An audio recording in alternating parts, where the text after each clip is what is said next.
Hi, I'm Josh Cadillac, and welcome to my podcast, Know Your Shit. I've been blessed to see great success, as well as seeing the bottom up close and personal in 2008. And if there's one lesson I've learned, is that if you want to have success and differentiate yourself from everyone else out there, you need to know your shit. As a successful real estate and crypto investor and an educator, it drives me insane that people do not immerse themselves in their craft. Everyone is so busy advertising and testing new sales techniques, they forget the most important thing, the product. Here I want to talk to the folks that got this right, the most successful people in the world in every industry. Bring them to you and find out what they learned in their business that made it great. When you listen to my podcast, you will know for sure that the topics and experts we have on have one thing in common. They know their shit. Hello, everybody, and welcome to the Know Your Shit podcast, where our knowledge and pride in what we do drives us to be excellent. My name is Josh Cadillac, and I'll be in the driver's seat today for today's show as we strive to learn how to stop doing deals and start closing for life. We got a great show for you today and a great guest. I was actually just on his podcast the other day, Mr. Jason Lee. Jason, welcome. Thanks for coming on. Hey, Josh. Thanks for having me. Appreciate it. Pleasure, buddy. You know that. Pleasure, always. So Jason, rather than me kind of butchering it some, why don't you do everybody a favor here and tell me exactly what it is that you do? Yeah, so I'm a commercial real estate broker and investor, specifically specializing in multifamily, private client, 4 to 50 unit complexes. So mom and pop, private client, no institutional.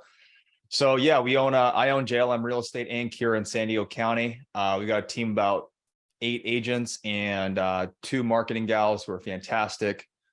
We focus in Southern California, mostly San Diego County.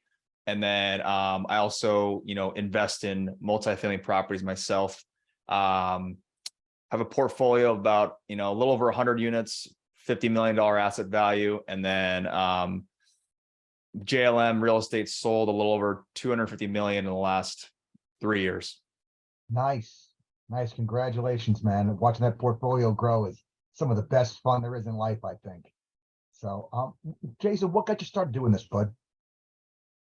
Yeah, it's a great question. I mean, I was on a path where I was following what my parents wanted me to do. I was on a path where, they wanted me to be a doctor, go into medicine. It was a safe, stable career where you made a lot of money. Not a lot of money, but a decent amount of money. And basically, I was halfway through college and I was doing well in my classes, but I hated every single one of them. Sure. And I decided to make a switch after, I think the first semester of my 3rd year, and switched my major to the easiest major I could find. It was communication without telling my parents. And then I networked with a bunch of friends that I made on campus, and everyone told me to join the Real Estate Society, and I did. And that's where I met my old broker and mentor who taught me the entire commercial real estate business. And then from there, the rest is history. That's awesome, man. That's awesome. So you took the path less traveled. You went away from the risk averse, get the good job that's going to give you steady income, and decided to take on the monster a little bit and see what the investment side looked like. That's awesome. So where do you think all the success came from for you? I think where it comes from is, I think the focus and dedication that I had. I think, there's a lot of people who give you a lot of hacks and tactics on how to do something, but if you don't actually do the work, you're never actually going to get there.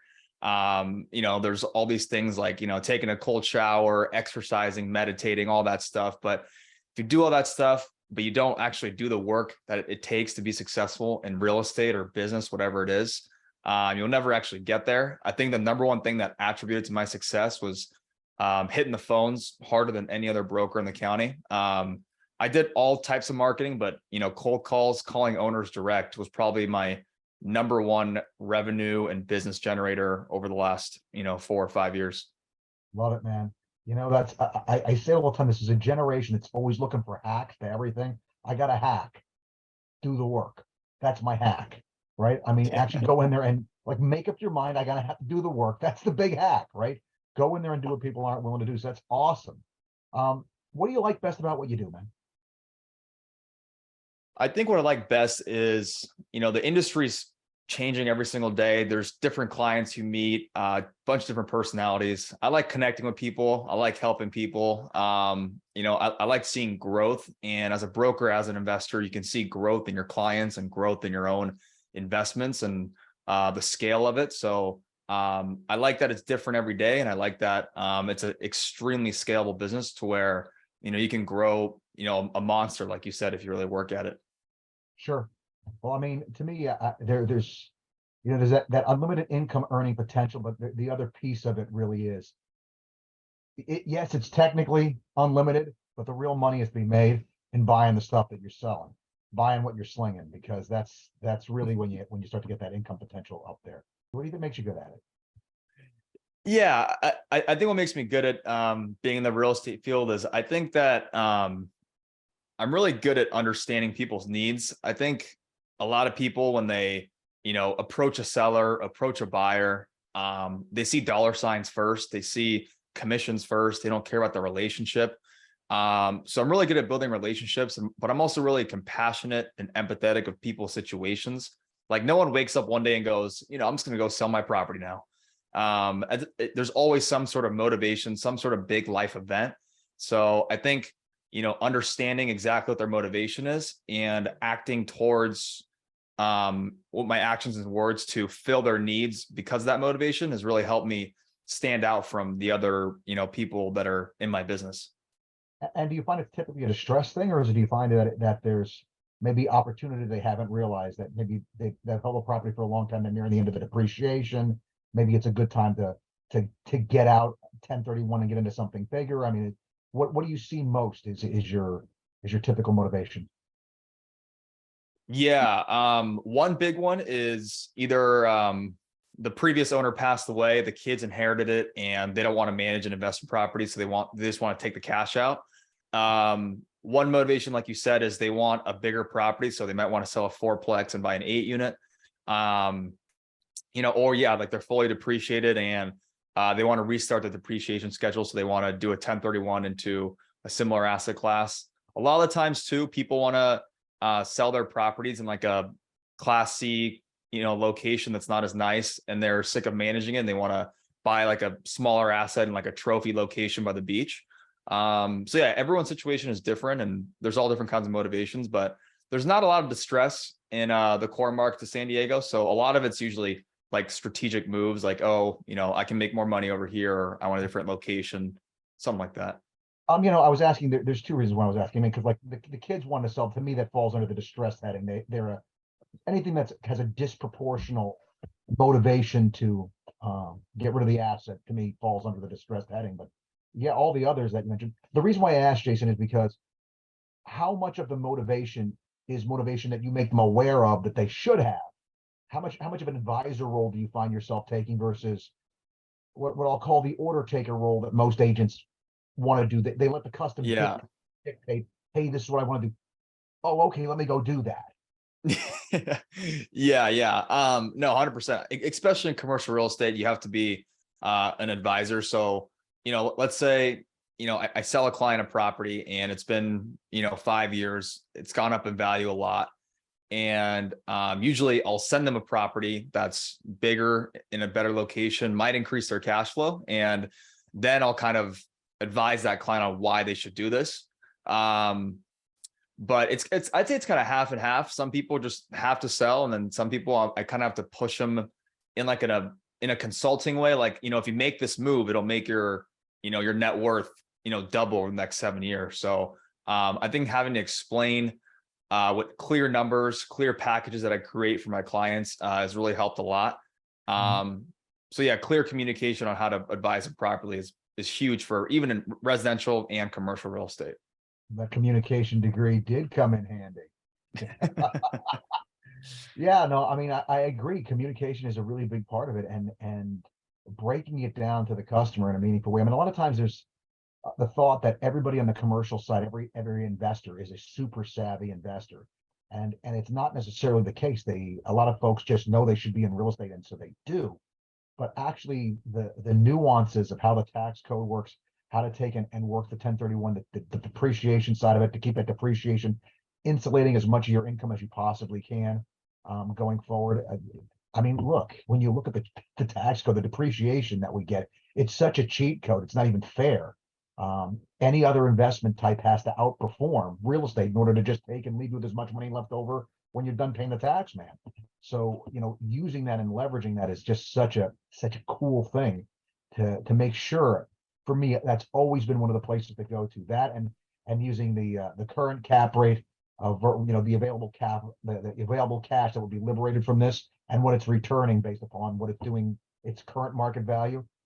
I can't tell how many times that's been like, well, yeah, I know for what you bought it for, it was performing at a 12 cap right now, but right now it's making 3.2% on your money. We can beat 3.2% if we sell this and go do something else. And they see that low number, and all of a sudden, well, wait a second, what were you saying again? And so that reallocation of capital argument is such a good one with real estate, because a lot of times markets change and areas change and price points change and end users come in. And so it is a thing, man. Love it. So, um, what do you think about you creates that edge, man? I that's a great question I've never been asked before, but I think what creates an edge for me and kind of help me kind of, you know, get ahead of my competition is I honestly think I've worked longer hours than most of the brokers in my business. I work 6, 7 days a week. I always answer my phone. I'm always, out there getting appointments, talking to people. I don't think I'm anything special. I think I'm an average guy who just has a good work ethic, who has a big why. I think my first why is kind of what had an edge over other people, because a lot of people in the business, they kind of just half-ass it and they don't really have direction or a vision for what they want to become. I had really big dreams. I wanted to, buy my mom an investment property. I wanted to, create cash flow for myself and create financial freedom by the time I was, 30, 32 years old.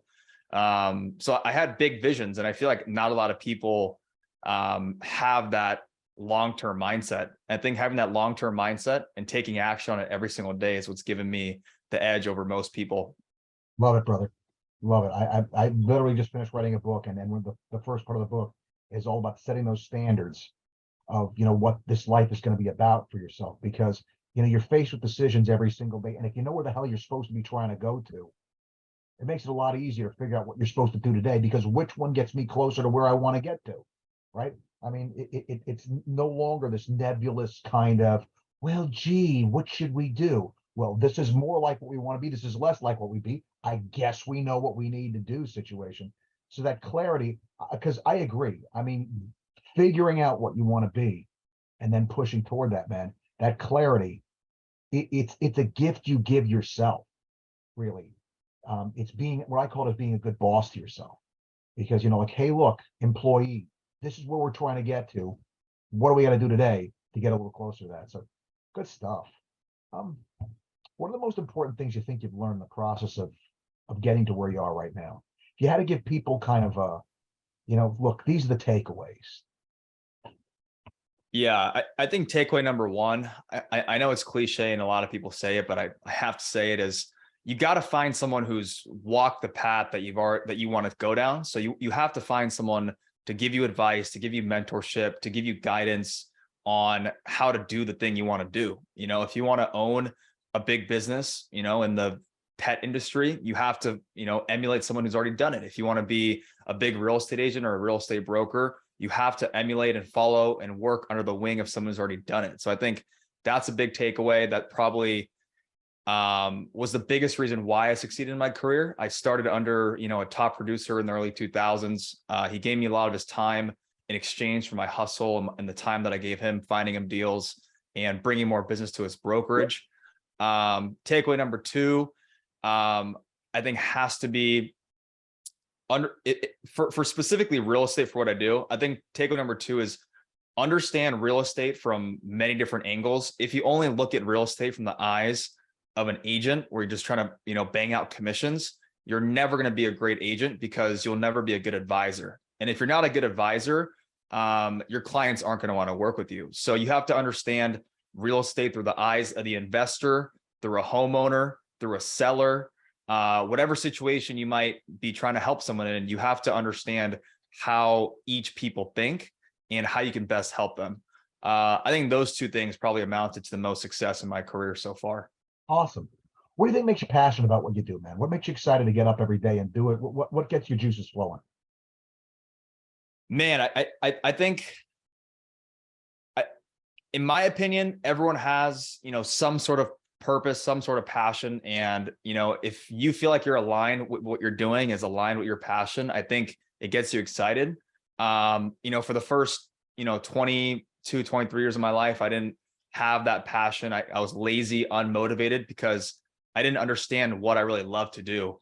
So I think real estate is something that I really love to do and something that makes me really excited, and gets me out of bed. So I think for anyone who feels like they're lazy or unmotivated or doesn't feel like they have that drive, I think it's 90% that they just haven't found what they loved. And I myself just love the idea of real estate and investment. So, that fires me up in the morning when I wake up. Yeah, no, I agree entirely. I mean, I think of it more as from the standpoint of like, I was put here to do something and I spend my life trying to figure out what that thing is. And once I find out what it is, I got to hang on to it and do the living hell out of it as long as I can. So, figuring out what you're made to do, not everybody's a sports car. Some people are pickup trucks, if you're a pickup truck, figure out where the local Home Depot is because you're gonna be making lots of runs to Home Depot, right? Yeah. Figure out if you're a hammer, happiest when driving a nail, figure out what your nail is. So yeah, that makes a lot of sense. What do you think you're most proud of in business that you've done, Jason?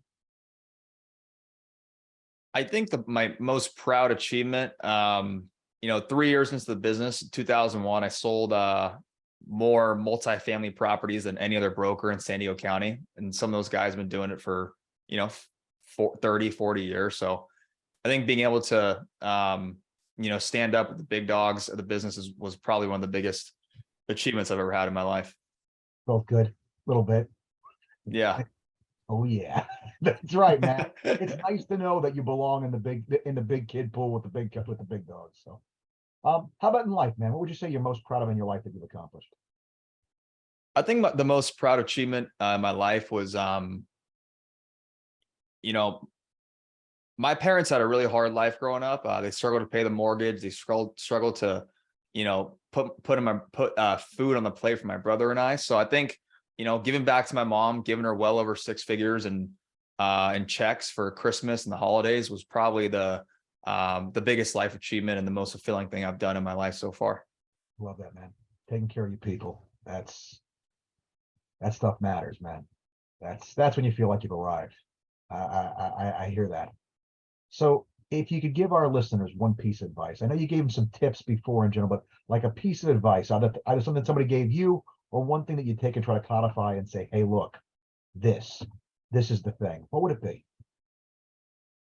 Yeah, I think the one thing is if you're waiting to start something, whether it's a business or start real estate investing, go into a new career, you're gonna have to take a risk, and that risk is never gonna feel right. It's never gonna feel like the perfect time, or there's no sign that's gonna tell you now is the day I'm gonna do it. You just gotta wake up one day and just tell yourself, I'm gonna, make that jump.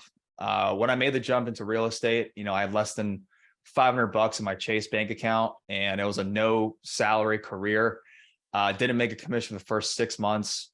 Drove Uber, did some social media marketing, made like $2,000 a month to like scrap for rent. So I think taking that risk and understanding that, if you love it and you're going to be passionate about it, but you're scared to start because there's a lot of different risks involved, you just got to make the jump, man. Yeah, make the jump and go all in. There's no place for half-assing stuff like this. It's just too important. Life without doing what you love is not a life worth living, man. It really isn't. So I agree with that entirely. Let's go a little bit different tack here.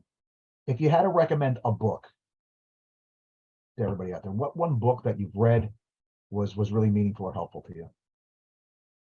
Oh, that guy, Josh Cadillac's book was pretty amazing. Blow some sunshine, bud. That's very nice. Thank you so much. But no, I mean, is there a book or a movie or anything that you took in that you're like, yeah, I took something from that? Yeah. I think the number one most influential book I had in my life was How to Win and Influence Friends I think that book really taught me a lot of people skills, how to just understand a deal with people. And, if you're in business, I mean, it doesn't matter if you're in business or not, no matter what, you have to know how to deal with people in your business life and your personal life. So that was probably the greatest influencer of my life. Love it, man. So Jason, I know you're a man that's on the hustle. You go and you're doing, you're pushing. There's got to be something next on the table. What's the next project, the next big thing in the Jason Lee universe that we should be looking out for? Oh man, thanks for asking. I think the next big thing is I want to impact more people. I want to, show more people my age, mid 20s to late 20s, that they can get started investing in real estate with little money. If you have the hustle, if you have the drive, you can find deals, add value to investors, partner with people. So I kind of want to just teach the model that I followed, and trying to make more content, trying to meet more people like yourself, get on more podcasts. So just trying to overall just grow the amount of people that I can, help and influence. Good stuff. All right. Letting the hair down on this next question. This is, you almost survived the gauntlet, bud. What do you do, Jason, to unwind? When you want to unplug, what is it that you do? Yeah, if I want to unplug, one is I'll take my dogs for a walk. I live like right on the bay, so it's a nice little walk I can go on to kind of unwind, leave my phone at home. Other than that, I mean, sitting on the couch and watching a nice movie with my girlfriend's great. But I think those two things. Oh, and then also I love to golf. Can't forget about that. I like golfing on at least one day a week. That helps me unwind. Being outside, shanking golf balls is always fun. So good stuff. What kind of dogs? Yeah, they're two they're sitting right here. They're two rescues. So they're mutts. One's a Beagle Catahoula mix, and then one's a German Shepherd Lab cattle dog mix, both like medium-sized dogs. A lot of energy. Good stuff. Yeah, no, I have the exact opposite. I have an English bulldog that if he was sitting next to me right now, you'd be hearing him snoring. He snores like a tank. 60 pounds and about a foot tall, but he's something else. He has no energy at all.